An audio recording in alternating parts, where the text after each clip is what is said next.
दावराय देख्रेब बिथाङाबो फैनानै जोंखौ माने एभिक्सन नोंथांमोनखौ खालामदों आरो नोंसोरो बिनि एफआइआर होनांगौ केस होनांगौ होननानै बुंदोंमोन। खिन्थु जों बिथांनि बुंनायाव जों गोजौफायाखै। मानो होनबा बिथाङा माने जेब्ला खैफोदा जायो अब्ला खारो।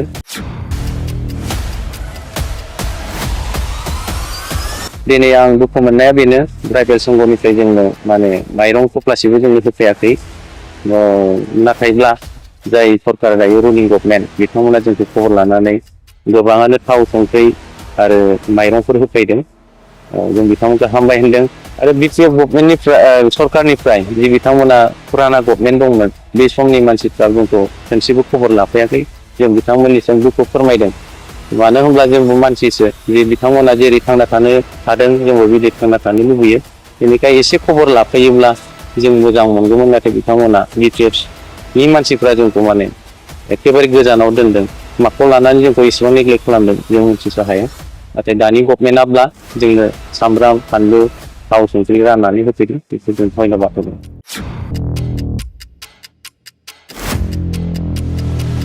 प्रमद सारा जोंनो बिटिआर गभर्नमेन्टआ जे बड'फा लाइभलिहुड मिसननिफ्राय जोंनो न'खरफायाव 10,000 जोंनो एकाउन्टआव सोनानै होबाय आरो बिनि थाखाय जों बिथांखौ जोङो साबायखर होदों आरो फेरेंगाखौबो जों हामबाय होनदों।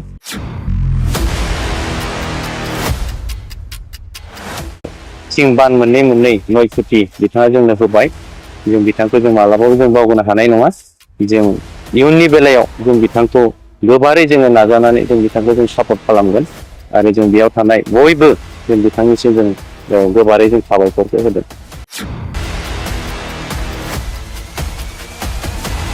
आगोलाव जोङो नेशनेल पार्क वाइल्ड लाइफआव जोङो सिकनाझार नेशनेल पार्कआव जोङो दंमोन। जोंहा बेयाव हाया गैयाब्लाबो 10 बिगा 12 बिगा जों बेबायदि दङमोन। खिन्थु जों एनक्रोचमेन्ट सार्भेसोमोन।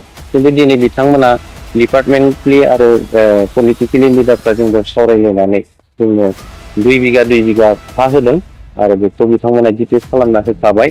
जों बे हा मोननायनि थाखाय जोंनि रायजो राजाफ्रा थारैनो गोजोननाय मोनदों। बिथांमोना दिनै खनसेबो नुजाफैयाखै।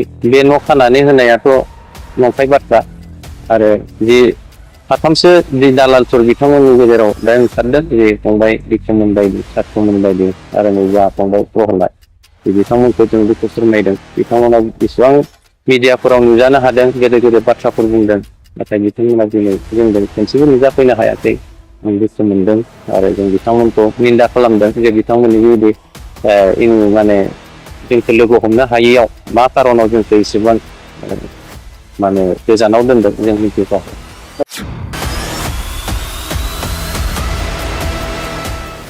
जों दिनै थारैनो गोजोननाय मोनदों। मानो होनबा जोङो दैनि आंखालाव गोग्लैना दंमोन आरो गोजान जायगानिफ्राय जों दैखौ रोगाना जानो गोनां दंमोन आरो जायोमोन। बिराद खस्थ' मोनोमोन मोसौ मोसा फिसिनाय आरो जानाय लोंनाय जि सुनाय दुगैनाय बेफोराव जों खैफोदाव गोग्लैना दंमोन। नाथाय जों दिनै बे बिसयखौ लानानै प्रमद सार बिथांनियाव जों थांदोंमोन आरो बिथाङा फेरेंगाजों रायज्लायनानै बे गैजारोङै बे दैनि आंखालाव थानाय मानसिफोरनो नोंथाङा दैनि फेसिलिटि होनांगौ होनना बुंनायलाय बिथाङा पिएचसि डिपार्टमेन्टजों रायज्लायनानै आरो फरेस्ट डिपार्टमेन्टजों रायज्लायनानै जोंनो बे जायगायाव 47 न'खराव जोंनो लागै माने बरिं मोननै खुरना होबाय आरो जेजेन स्किमबो हमना होनायनि खोथा होनदों। दा 280 फुटनि दै मोननानै जोङो थारैनो गोजोननाय मोनदों। जों मानो होनब्ला मोसौ मोसा फिसिनो हादों आरो बिनि गेजेराव जों दुगैनो लोबनो थांना थानाय राहायाव जों माने गोग्गो दै मोननो हानानै जों बिटिआर गभर्नमेन्ट आरो फेरेंगा सारनिसिम फरेस्ट डिपार्टमेन्टनिसिम जों थारैनो जोङो साबायखर बावदों। बेजों लोगोसे नोंथांमोना माबाफोर थांना थानायनि बेलायाव माबाफोर हेफाजाब मोनदों? बेखौथ' जोङो मोनखादों आरो जों मोना होननानै जों बुङोब्ला जोंहा गोरोन्थि जागोन। मानो होनब्ला जोङो प्रमद सारा जोंनो बिटिआर गभर्नमेन्टआ जे बड'फा लाइभलिहुड मिसननिफ्राय जोंनो न'खरफायाव 10,000 जोंनो एकाउन्टआव सोनानै होबाय आरो बिनि थाखाय जों बिथांखौ जोङो साबायखर होदों आरो फेरेंगाखौबो जों हामबाय होनदों आरो जोंनो लागै जे थिं बान मोननै 9 कोटि बिथाङा जोंनो होबाय। जों बिथांखौ जों मालाबाबो जों बावगारनो हानाय नङा। जों इयुननि बेलायाव जों बिथांखौ गोबारै जोङो नाजानानै जों बिथांखौ जों सापर्ट खालामगोन आरो जों बेयाव थानाय बयबो जों बिथांनिसिम जों गोबारै जों साबायखरखौ होदों। जोङो आगोलाव जोङो नेशनेल पार्क वाइल्ड लाइफआव जोङो सिखनाजार नेशनेल पार्कआव जोङो दंमोन जोंहा बेयाव हाया गैयाब्लाबो 10 बिघा 12 बिघा जों बेबायदि दङमोन खिन्थु जों एनफोर्समेन्ट सार्भिसमोन खिन्थु दिनै बिथांमोना डिपार्टमेन्टलि आरो पलिटिकेलि लिडारफ्रा जोंजों सावरायलायनानै जोंनो 2 बिघा हा होदों आरो बेखौ बिथांमोना डिटेल्स खालामना होखाबाय जों बे हा मोननायनि थाखाय जोंनि रायजो राजाफ्रा थारैनो गोजोननाय मोनदों आरो फैबाय थानाय दिनफोराव जोङो थांना थानायनि राहाफोरखौ खालामना होगोन जों बेखौ फोथायनानै जों बिटिआर गभर्नमेन्टनिसिम आर'ज गाबनाय थाबाय। बबे बबे जिल्लानिफ्राय आंथ' बुंनो थाङोब्ला आं उदालगुरि डिस्ट्रिक्टनिफ्राय गोबाङा सनितपुरनिफ्राय फैदों आरो गोबाङा गसाइगाव बिफां बे जायगाथिंनिफ्राय दङ सनितपुर उदालगुरि आरो खाथि खालानि एसे दङ खाथि खालानि मिन्स चिरां डिस्ट्रिक्टनिफ्रायबो क'क्राझार चिरांनिफ्रायबो माखासेफोर दङ। नैबे बाथ्राखौ सरकारा सानजों बर'फोरखौबो होखारो नाथाय बर'फोरनि थांना थानायनि बा नोंथांनि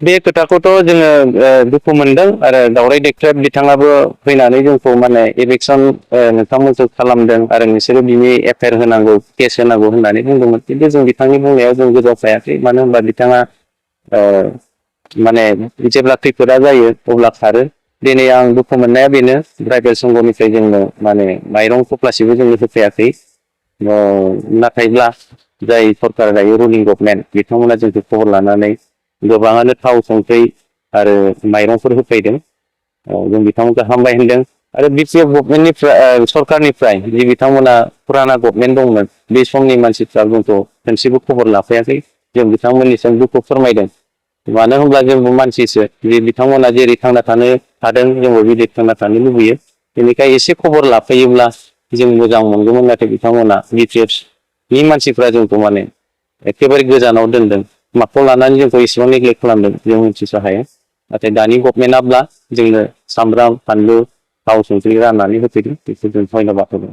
नैबे बाथ्राखौ बुंदोंमोन जे होबथानाय लोगो लोगोनो बै ट्रिटमेन्ट खालामनाय लोगो लोगोनो हाजिरा महिलाया अखानायै थांनानैनो न' खोनाहैगोन होननानै खोनादों बे बाथ्रायाथ' थारैनो नंखाय आरो बिथांमोना दिनै खनसेबो नुजाफैयाखै बे न' खानानै होनायाथ' नंखाय बाथ्रा आरो जि साथामसो जि दालालफोर बिथांमोननि गेजेराव दा ओंखारदों जे फंबाय बिथांमोन बायदि साथ्रमोन बायदि आरो नैबा फंबाय प्रहलाद बिथांमोनखौ जों दुखु फोरमायदों बिथांमोना बेसेबां मिडियाफोराव नुजानो हादों गेदेर गेदेर बाथ्राफोर बुंदों नाथाय बिथांमोना दिनै जोंजों खनसेबो नुजाफैनो हायाखै आं दुखु मोनदों आरो जों बिथांमोनखौ निन्दा खालामदों जे बिथांमोननि बेबायदि माने जोंखौ लोगो हमनो हायैयाव मा खार'नाव जोंखौ एसेबां माने गोजानाव दोनदों जों मिथिगौ आथिखालाव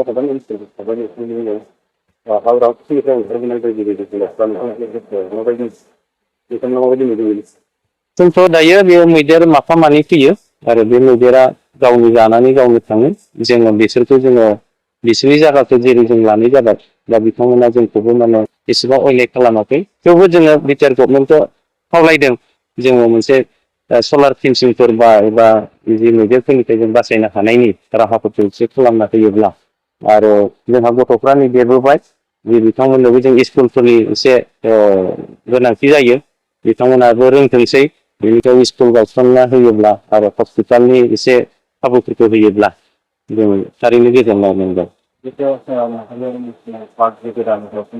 जोंनि थाखाय बा बर' माहारिनि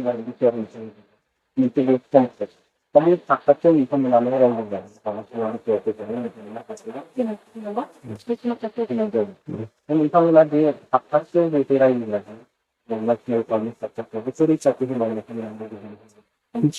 जों बे नेसनेल पार्कखौ खालामनायाव जोंहा माने जोबोद खुसि दङ जेराव आंहानो गैयाब्लाबो 18-19 बिगासो हा दंमोन नेसनेल पार्क जानाय लोगो लोगो आं डिपार्टमेन्टजों सावरायदों आरो पलिटिकेलि लिडारफोर सावरायलायनानै आं बेखौ हगारनानै आं 47 जन आं लानानै फैदों आरो बिथांमोना रंजा खुसि दङ मानो होनबा बे नेसनेल पार्कआ बे पलिटिकेलि बे गोग्लैया बियो जाथिनि थाखाय गोग्लैया बियो सुबुं माहारिनि थाखायनो नांगौ बेखौ पलिटिकेल खालामनानै पलिटिक्स खालामनानै गोबां बाथ्रा बुंनाया आंनि थाखाय गोरोन्थि जों बे नेसनेल पार्कखौ जोङो संरैखा खालामनायाव जों मदद होगोन जों बिफां गायनाय जेरै बेनिफ्राय जोङो मैहुरफोरखौ जोङो जेबो खालामा जों बेफोरखौ बुथारनाय बा बेफोरखौ अयनाय खालामनायनिफ्राय जों गोजानाव थागोन जों बेबायदिहाय जोङो नेसनेल पार्कखौ जोङो संरैखा खालामनायाव मदद खालामदों।